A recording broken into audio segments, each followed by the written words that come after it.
welcome to First Take. Normally, our friend Molly Karam would greet you. However, Molly announced last night she will be departing from ESPN. She's hosted First Take for 10 years and elevated the show with her grace, her expertise, an incomparable kindness. She's been an enormous part of our success for a decade. Not only did she keep me and many others in line, she did it with dignity and class and kindness, to say the least. We'll miss her and wish her every blessing on her future. I personally am grateful to her for her friendship, and I will miss spending every weekday morning with her right by my side. The Chargers followed up their stellar Week 1 performance with another impressive effort on Monday night. Justin Herbert threw for 2 touchdowns, and the defense picked off Geno Smith 3 times. LA won the game 20-9 to go 2-0 on the season. With the Chargers off to a fast start, they are now favored over the Chiefs to win the AFC West. It's their first outright lead in the division since 2021 Week 5, when they started 4-1, but missed the playoffs that season. In the house with yours truly, Swagoo himself, the one and only Marcus Bears, and this crazy dude right here, Chris Canty. Still, yeah, man, wake up. He's been going for hours. Terrorizing people from 6 in the morning on. This is what this brother be doing. What's up? Just so you know, Swagoo, I got plenty more. Okay. I got plenty more. It's in you. I've been going since 4 o'clock. I got plenty more. I told him when he sat down, Stephen A., I said, no petrol, no go. Full of petrol.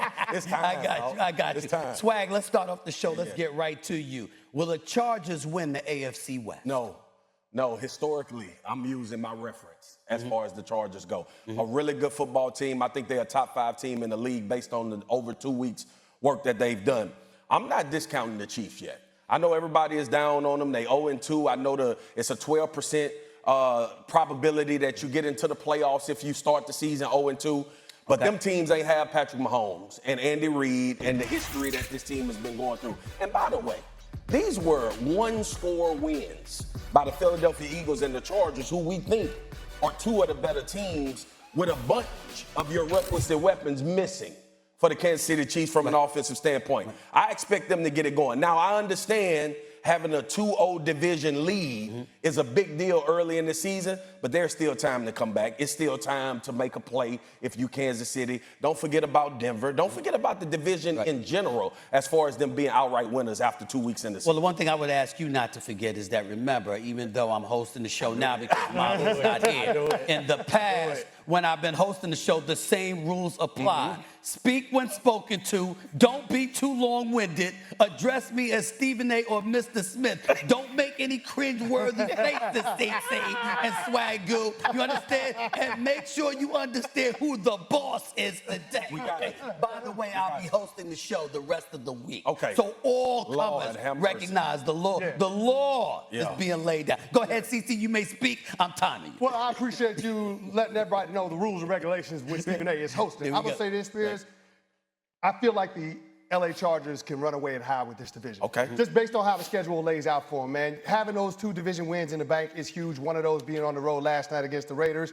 And then, of course, having the opportunity for the Denver Broncos rolling into your building this weekend, Week 3, I think is huge for them. If they get out to a 3-0 start, the Chiefs and everybody else in the AFC West will be hard-pressed to be able to catch them. And here's the thing.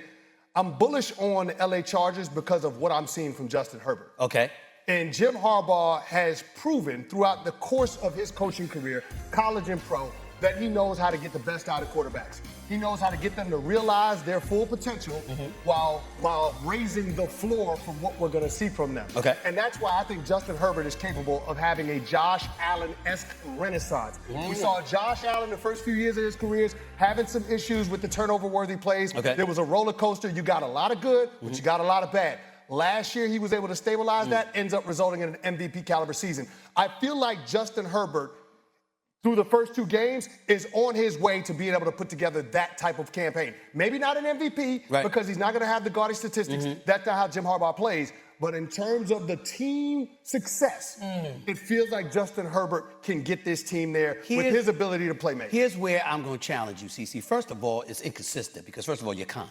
You're usually not calm because you're waking up 6 o'clock in the morning. You're on the air at 6 o'clock. They got him waking up at 4 o'clock. He got attitude when he come on air. So, first of all, this is inconsistent because you're being quite kind to Justin Herbert, who for the first 5 years of his career started off with a 41-38 record and didn't make and hasn't won a playoff games. That's not Josh Allen. So I don't think we should be bringing up Josh Allen comparisons, even though I understand your point about the turnovers. We should be bringing up Josh Allen comparisons because the level of production is significantly more than we've gotten from Justin Herbert. Number two, when are we going to take into account the level of competition that they have faced? We just pointed out the injuries on the Kansas City Chiefs. Rasheed Rice, Xavier Worthy, Travis Kelce, Hollywood Brown, they haven't played on the field together since they have arrived in Kansas City. You know what? You got a couple of receivers out right now. They've been bereft with injuries.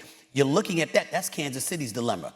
In the Raiders, Geno Smith, what is this here? 0 for 12 on passes of over 10 yards. They suffocated him. He threw 3 interceptions, sacked by 3 different dudes, intercepted by 3 different dudes. All of this stuff going on with Geno Smith. So maybe the Raiders just ain't what we thought they would be. Is it possible that we're bloviating a little bit about the Los Angeles Chargers and not taking into consideration the level of competition they've gone against? That's why I reference history. We've seen them get off the fast start.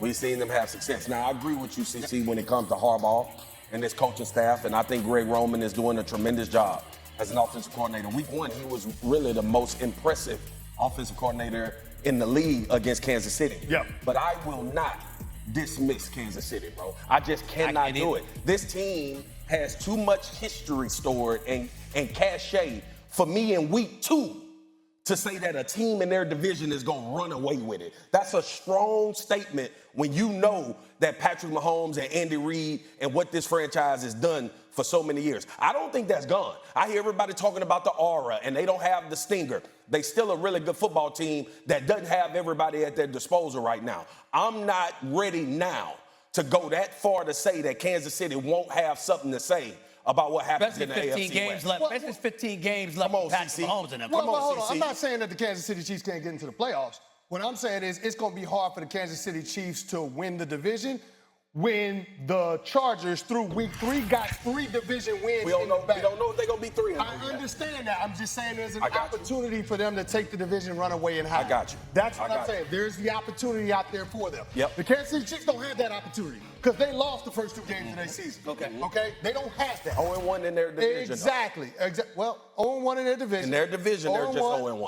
0-1 in their division. I got you. I hear what you're saying. All right. But the thing that makes me bullish on the Chargers, and trust me, I'm always the one that wants to be last to the party when betting on the Chargers to do anything of consequence. Really? Yes, absolutely. Absolutely. That organization can't help but get in its own way. They get in their way. Well, they got Jim Harbaugh. You want to talk about history? You want to talk about history? Brandon Staley. I don't think that's the case with Jim Harbaugh now. No, it hasn't been. But think about it. Look how long it took for them to get to Jim Harbaugh when you're talking about Justin Herbert's career. They burned Justin Herbert's rookie contract trying to get to Jim Harbaugh.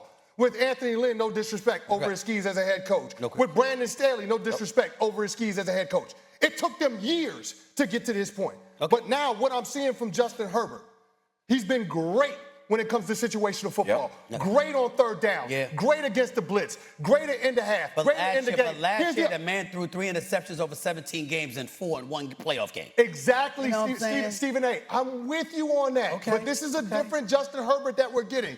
In part because it's his 2nd year with Jim Harbaugh, but also in part because they got Keenan Allen back. We're gonna say a different Justin Herbert, which I think Justin Herbert is uber talented, very good quarterback. Can we start to nitpick like we do all the elite ones? Absolutely. Because Pratt dropped one in his hands last night. Oh, no doubt. Oh, no, you got to win one. But that is what I'm saying is this, man. In this league now, especially because the competition level is pretty even. If you look at divisions, it's 1 or 2 teams always that's right here with each other. Right? So and that hasn't been the case. That hasn't been the case. So what you're saying is, and what I'm taking is, you saying the Chargers done this and Kansas City has done this. I think the Chargers has just done this with Kansas City. I don't think it's a difference in these teams when it comes to. And we're not going to know that. We're not going to know that unless Kansas City has its personnel back. Time out though. Time out though.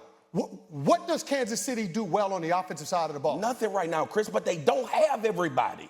You know how much that matters. I'm very shocked. You take Tug and OC and all the people away from your defense. Y'all not the same. I'm very shocked. Which one of those players that the Kansas City Chiefs don't have is Tucker Oath? Rishi Rice is an absolute game changer. Gentlemen, oh, yeah. The host I forgot. is trying to speak, okay? What I was going to say is I'm very surprised at how insensitive you are to injuries being a part of the equation. You are a former champion, for crying out loud, on the NFL. How are you of the mindset? You know what? I don't want to hear about the injuries. Are you going to dismiss that they don't have all their personnel? Stephen A. The Kansas City Chiefs. Injuries are a part of it. The Chargers don't have all their personnel. They paid their left tackle, and they ain't had him a game this season. Ain't gonna have him. Well, when you've been losing for years, you ain't gonna get that benefit of the doubt. When you've been in 5 of the last 6 Super Bowls, it's a little bit different. Another first rounder stepped in. Well, first down to move from the right tackle to the left tackle, and they had to elevate the swing tackle. We've seen a revolving door. So I'm not gonna let y'all use injuries as an excuse as to why the Kansas City Chiefs can't figure it out. Excuse me. Actually, I can't use any excuse I want when I'm sitting in the host chair. Oh, so boy, here we go. Here we go. Forgot about that. Here we go. It's okay. I understand. Here we go. You'll get used to it. I just got to give them benefit of the doubt, man. That's right. Like, and we talking about, come on, man. We talking about production. Then I said it was time for me to move on. Don't let me tell you again. Don't let me tell you again. This is going to be a problem for us. Another headline to come out of last night's game.